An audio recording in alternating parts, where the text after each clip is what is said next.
position.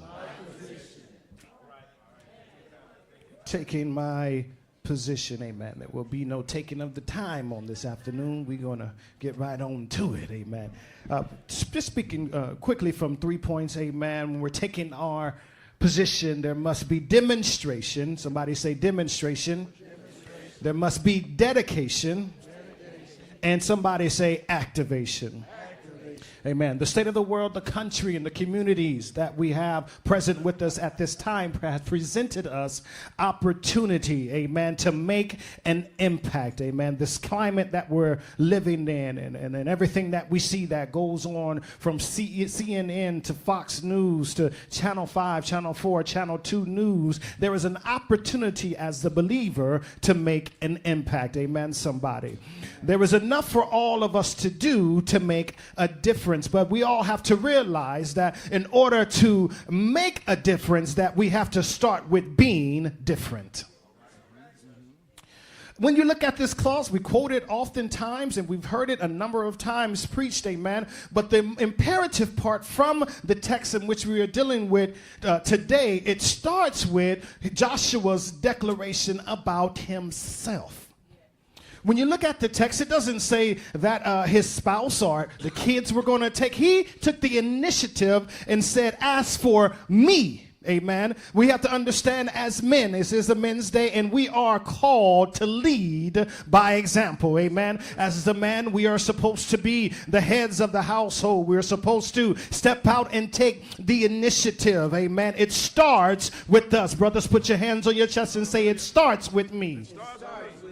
If I'm going to take my position, if I'm going to get into the place where God has called me to be, amen, it starts with me. Me taking responsibility for my actions, me taking accountability for the outcomes, and me making decisions on what to do and what not to do. Understanding that because of my actions, there will be some form of a reaction.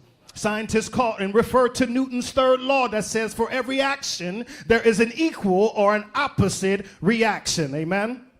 My life that I live each and every day is a demonstration of who I am and what I believe. I've learned in my short time, I've been coaching for a couple of years now, that nothing sticks more to these kids better than a demonstration. You have to understand there's different types of learners, amen, in this world, amen. You have folks that are audible learners and they can just hear what you're saying and they pick it up. You have some folks that have to write everything down and it sticks to them. And then you have some folks that are hands-on. It doesn't matter how many times you go over it, how many times you do it, they are hands-on folks. And so we've learned while teaching our young people, these kids, how to do certain things, that the demonstration works a whole lot better than me talking with my mouth. Stay with me here this afternoon. If we find ourselves in a position, in a place where the kids are saying, yes, you telling me verbally how I need to stay low when I'm playing on defense, or I'm playing on offense. When I'm coming out of my breaks, I need to stay low to the ground, because if I'm standing straight up, I'm not stable. Yeah, you're telling me that when I'm playing football, and if we are in a cover 2 situation, and I am the cornerback, that is my job to push my man to the inside and not give an outside release. And you're telling me in my proper position, I should have my chest over my knees and not lean too far forward, because I will be off balance. You're telling me, Donte, Coach Marcus, when I'm shuffling, never to cross my feet, or else I just might fall, amen. And when I'm shooting my free throw, and I tell my sons in the middle of the game, I have to tell them, bend your knees, son, when you're even shooting your free throws, amen. We are telling them these things, and we're telling them on defense, if you see a young man that can dribble with both hands, take away their dominant hand. If you're dealing with a righty, then you go and you play their right side. I know I'm not the only one that watch sports in here, but when and they ain't never coached no kids, but when they are dealing with somebody who was a lefty, you take away their left side, so they'll have to deal with making a play or doing things with their least dominant hand. I can't hear nobody today. We're telling them what to do, how to use the backboard. Nothing more frustrating than when you see somebody going down and they're going to make a basket and it goes over the entire hoop. Boy, if you don't hit that little box in the back, you're going to be sitting on the bench next to me to look at somebody and tell them use the backboard. Yeah, you're telling me all these things, but Coach, can you show me how it's done? I've never done this before. We teach a young age, so a lot of the folks have never been, a lot of the kids have never been at this level before. They've never been at a level of teaching and instruction or played at this level before, so you have to start from ground zero. Stay with me here. You have to start with the fundamentals, and you have to start learn and teach them step by step by showing them and demonstrating to them how it is done. Can you show me how to look the ball all the way in when the ball is coming my way? How do I get the proper bend in my arm and the flick in my wrist? Can you show me how to pick up after myself? Let me shifting gears. Can you show me how to pick up after myself instead of yelling at me, telling me to clean up? Can you show me how to wash the dish instead of yelling at me, telling me to clean the kitchen? Can you show me how to do these things yourself? Oh, yes, sir. Yes, sir. You on it. We find ourselves talking a good game, but we're in a place and we are dealing with a generation where there has to be some form of a demonstration, because they're yearning out and they're looking out for somebody to show them by a form of demonstration on how to be in position and how to do what I'm supposed to do. So with this, and let me make it clear here, I went through all of that to say, if we are going to be in position, we have to demonstrate that which we believe. We have to demonstrate that what we're talking about. Because the question is going to come, Daddy, can you show me how to love my wife? And your daughters are going to ask you, Daddy, can you show me how I should be loved? Can you show me how to respect mama? Can you show me how to react when mama says she's hungry but don't want nothing to eat in the city?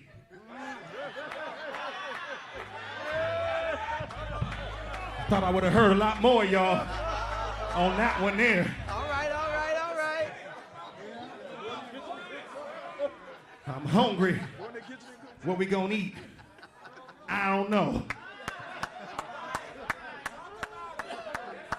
Watch out, preacher. I'm gonna go pick this up. Nah, I don't want that. Glory. You mean we gotta use some gas and go somewhere far to get something? And it can be frustrating, huh? Amen. Especially after you've been at work all day. You just really want to go home, put your feet up, and enjoy family, amen? But show me, Daddy, what to do. Give me a demonstration on how to still say whatever you want, sweetie. I learned that from my pastor, amen.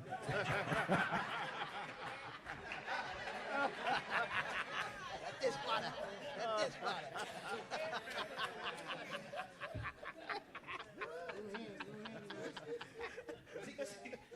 Time for us as believers to, and I'm almost done, to be at a place of demonstration where we are demonstrating what we believe, and they say it like this in the secular world where we have to walk it like we talk it, amen, and we have to get to a place in our lives where it's more than just lip service, but this thing in which we believe, and the thing that we spend Sunday after Sunday in church for hours, amen, lifting up and giving God the glory, amen, and that's your refill point. But what happens on Monday when you come home from a bad day, amen, and you still have to do homework, and it just seems like they're not getting it, and you're going over it time and time again, and you're thinking it's so minuscule, the thing that they're dealing with, and keep for you to answer. Anybody ever did homework before and you almost lost it and flipped out because you live wondering why you ain't got it? By now, I know I'm not the only one. But where is your display of patience and where is your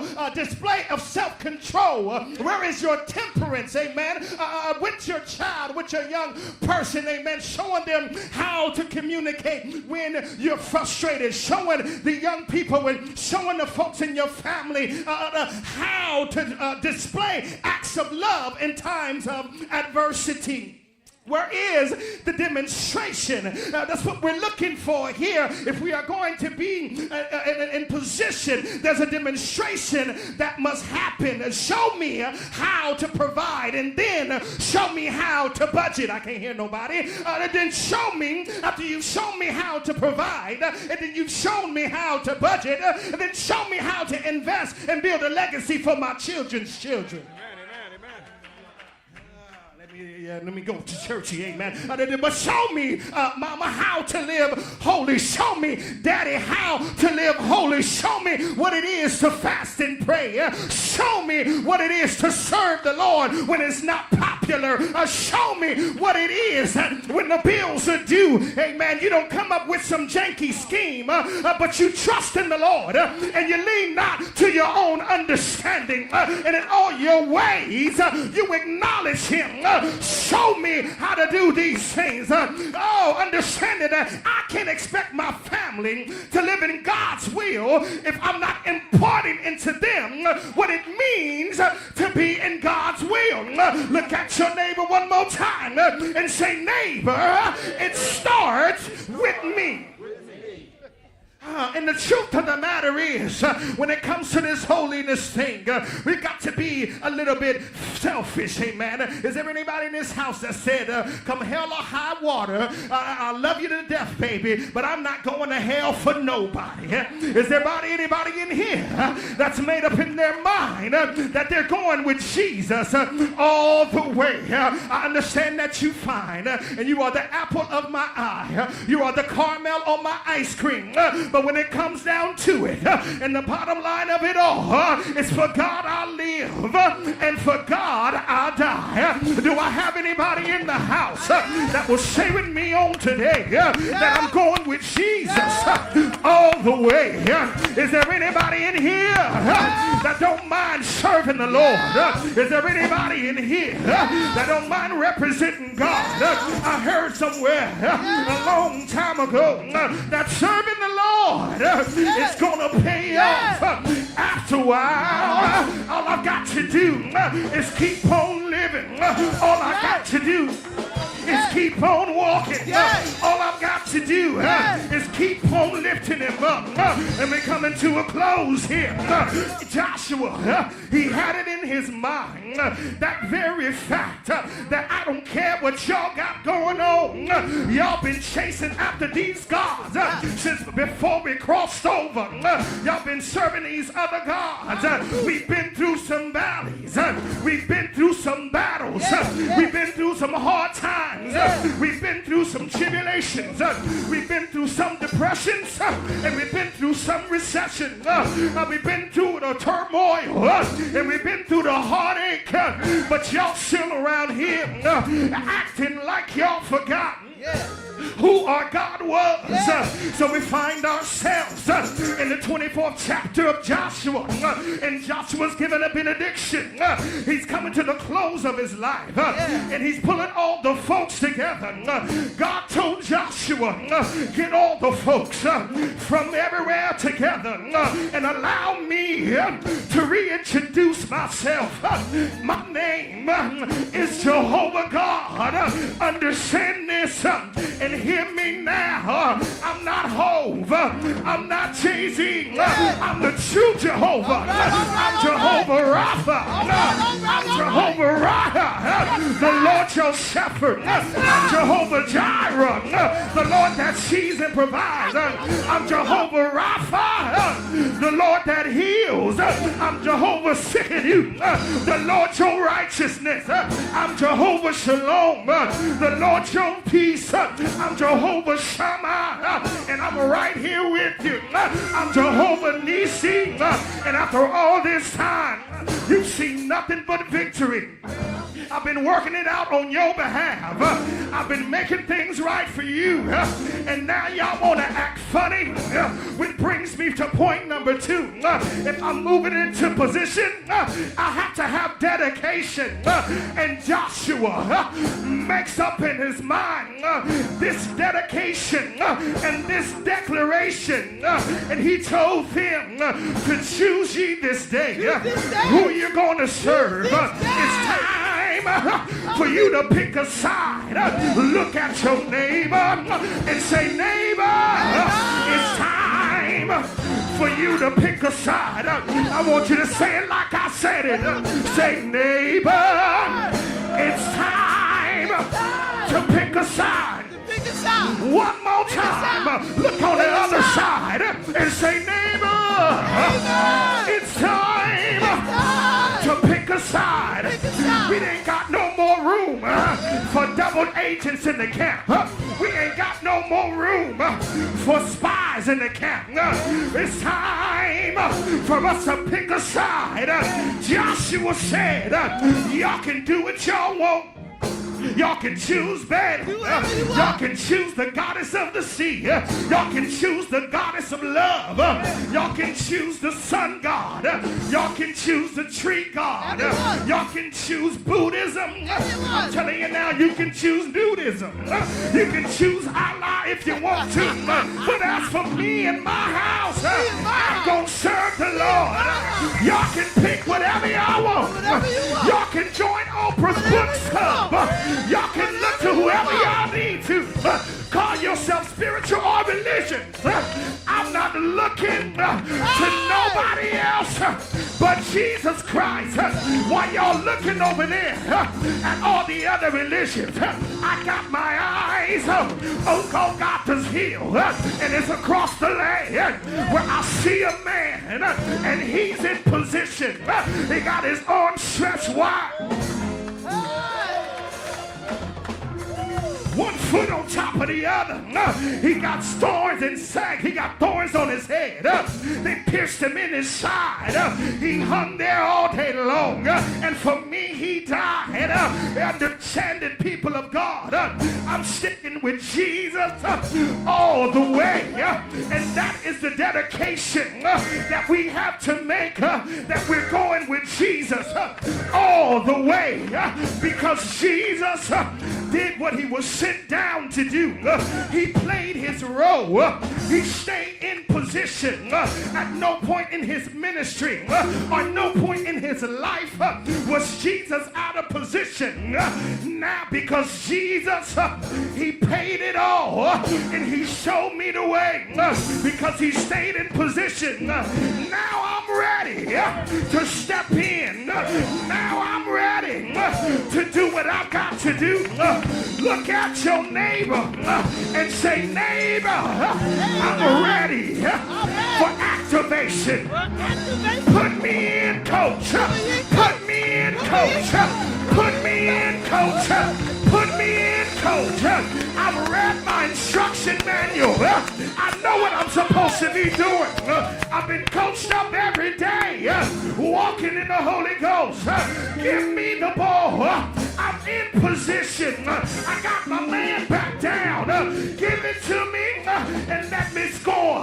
Is there anybody in here that's ready to go? Any man in here that's ready to play? Any man in here that's ready to stand? Any man in here that's ready to stand?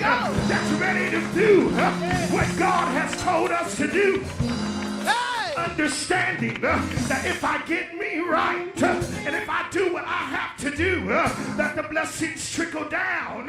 If I do right and if I get me right, everything that's attached to me, it already wins because I am the head. And how is the head gonna win? And the tail loses. We are walking in victory together. We are walking in triumph together. Everything connected to me, it automatically wins when I'm in position and I'm doing the will of the Lord. Come on and give God praise.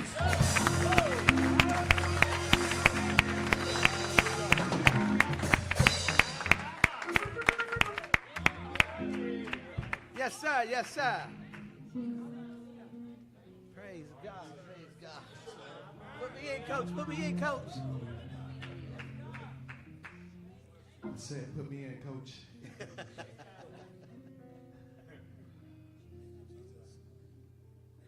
We've gone through everything we've gone through to get us to this point. And every trial, tribulation, test has made us where we are, who we are.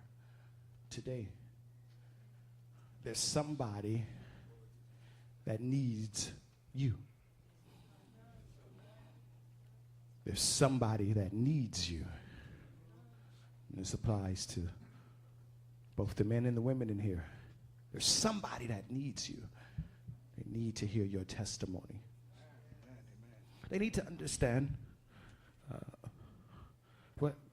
what did you do when she kept calling?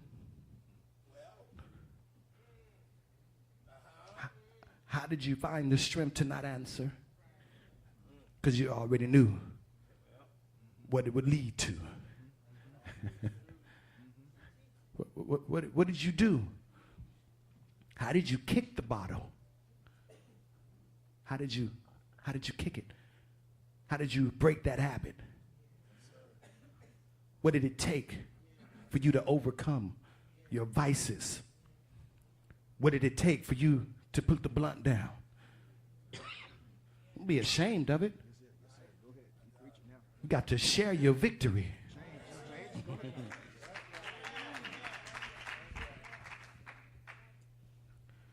Got to share your victory. I learned sometimes, best friend, we don't share it because we're still dealing. But thanks be to God who causes us to triumph. And even in your struggle, you can help somebody.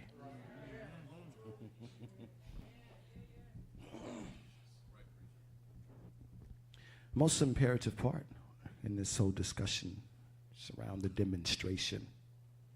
The demonstration. How we demonstrate day in and day out who we say we are. It would have been a moot point for Joshua to say, as for me and my house, we're going to serve the Lord. But just send his wife and his kids to church every Sunday. Me and my house, we're going to serve the Lord, but you beating up on mama every night. It's a contradiction. We have to be aware, beware of contradictions in our life. If we are truly going to be in position. Is that all right? Everyone standing.